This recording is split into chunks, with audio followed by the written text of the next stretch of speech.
பொதுக்காலம் 16ஆம் ஞாயிறு மறையுரை.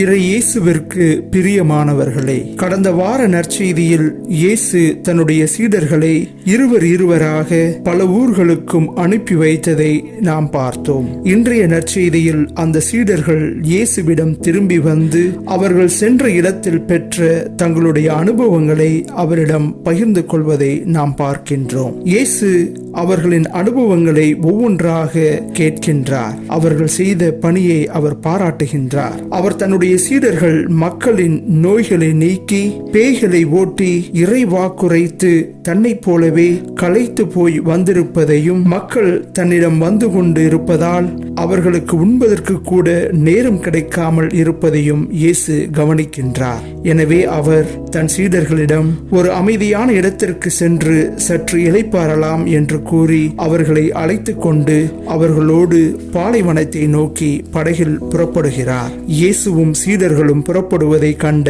அங்கிருந்த மக்கள் அனைவரும் அவருக்கு முன்பாகவே அவர் செல்ல இருந்த இடத்தை அடைகிறார்கள். இயேசு அங்கு இறங்கியதும் மீண்டும் மக்கள் கூட்டம் அவரை சூழ்ந்து கொள்கின்றது. பொதுவாக அந்த சமயத்தில் யாராக இருந்தாலும் தங்களை சற்று நேரம் கூட ஓய்வெடுக்க விடாமல் தொந்தரவு செய்யும் அவர்களை பார்த்ததும் கோபப்பட்டுதான் இருப்பார்கள். சீடர்களுக்கும் கண்டிப்பாக அந்த மக்கள் மீது ஆத்திரம் வந்திருக்கலாம். ஏனென்றால் மக்கள் இயேசுவை இப்படி ஓய்வெடுக்க விடாமல் தொந்தரவு செய்வது இது முதல் முறை அல்ல. பல்வேறு முறை அவர்கள் இதை செய்திருக்கிறார்கள். அதனால் சீடர்களும் அவர்கள் மீது இதற்காக பலமுறை கோபப்பட்டும் இருக்கிறார்கள். ஆனால் இயேசு அவர்களை பார்த்ததும் அவர் கோபப்படவில்லை. மாறாக அவர் அவர்களை பார்த்து இரக்கப்படுகின்றார். காரணம், இயேசு அவர்களை சீடர்கள் பார்ப்பது போல தன்னை தொந்தரவு செய்பவர்களாக பார்க்கவில்லை. மாறாக அவர் அவர்களை பரிவோடு பார்க்கின்றார். அவர்கள் எல்லாரும் பல்வேறு தேவைகளோடும்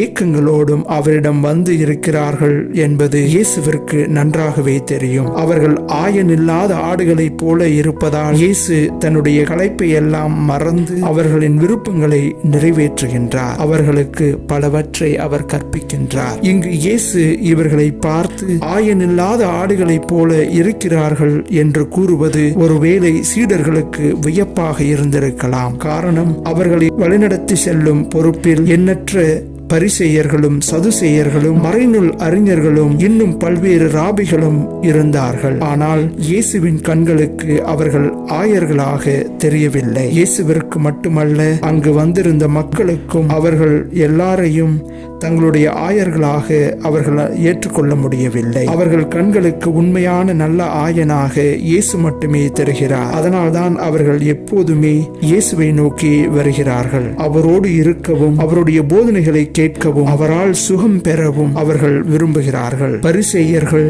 சதுசேயர்கள் மற்றும் மறைநூல் அறிஞர்களிடம் இல்லாத எது அப்படி இயேசுவிடம் இருந்தது? அவரின் எந்த குணம் இந்த எல்லா மக்களையும் அவர் பக்கம் ஈர்த்தது என்பதை நாம் யோசிக்க வேண்டும். யாரையும் தீர்ப்பிடாது எல்லாரையும் அவர்களின் குறைகளோடு ஏற்றுக்கொள்கின்ற, மற்றவரின் நலனுக்காக எல்லாவற்றையும் தியாகம் செய்ய துணிகின்ற, ஏன் தன்னுடைய உயிரையும் மற்றவர்களுக்காக கையளிக்க விரும்புகின்ற இயேசுவிடம் இருந்த அந்த உண்மையான நிபந்தனையற்ற அன்புதான் இந்த மக்களை அவர் பக்கம் ஈர்த்தது. இயேசுவை தவிர வேறு எவராலும் தங்களை இந்த அளவிற்கு அன்பு செய்துவிட முடியாது என்பதையும், தாங்கள் எத்தகைய கொடியும் பாவம் செய்திருந்தாலும் கூட மனம் திருந்தி இயேசுவிடம் வரும்போது தங்களை அவர் தீர்ப்பிடாமல் ஊதாரி மைந்தனின் தந்தையைப் போல வாரி அணைத்து ஏற்றுக்கொள்ள அவர் எப்போதும் தயாராக இருக்கிறார் என்பதையும் இந்த மக்கள் அறிந்திருந்தார்கள். அதனால்தான் அவர்களுக்கு இயேசுவை தவிர வேறு யாரையும் தங்களுடைய ஆயனாக ஏற்றுக்கொள்ள முடியவில்லை.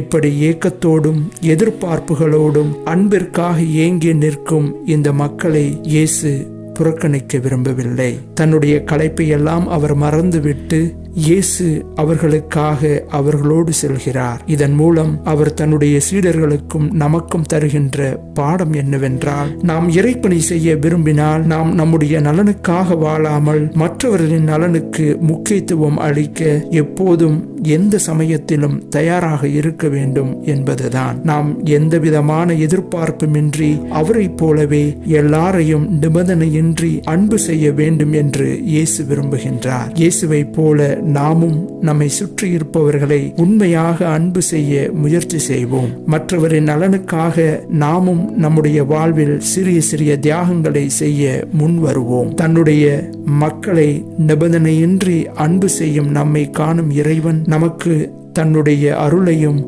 உடனிருப்பையும் வழங்குவார். என்றும் நம்மை அவர் தம் கரம் பிடித்து வழி நடத்திடுவார். ஆமென்.